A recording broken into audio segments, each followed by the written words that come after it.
আসসালামু আলাইকুম প্রিয় দর্শক, অনেক সুন্দর কবুতর। কবুতরে খানি দেওয়া হয়েছে, কবুতরে খাবার খাইতেছে।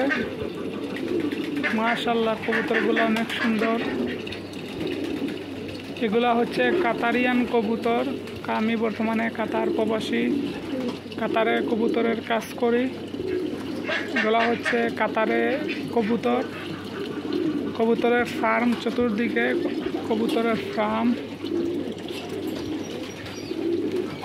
কবুতরগুলো অনেক সুন্দর দেখতেছেন। এদিক দিয়ে আসতেছে, পানি খাইতেছে, এদিক দিয়ে আবার খাবার খাইতেছে। মাশাআল্লাহ, কবুতরগুলো অনেক সুন্দর। ভিডিওটা বেশি বেশি করে সবাই শেয়ার করে দিবেন এবং স্কিপ না করে পুরো ভিডিওটা দেখার চেষ্টা করবেন। ভালো থাকবেন, সুস্থ থাকবেন। আল্লাহ হাফেজ। আসসালামু আলাইকুম।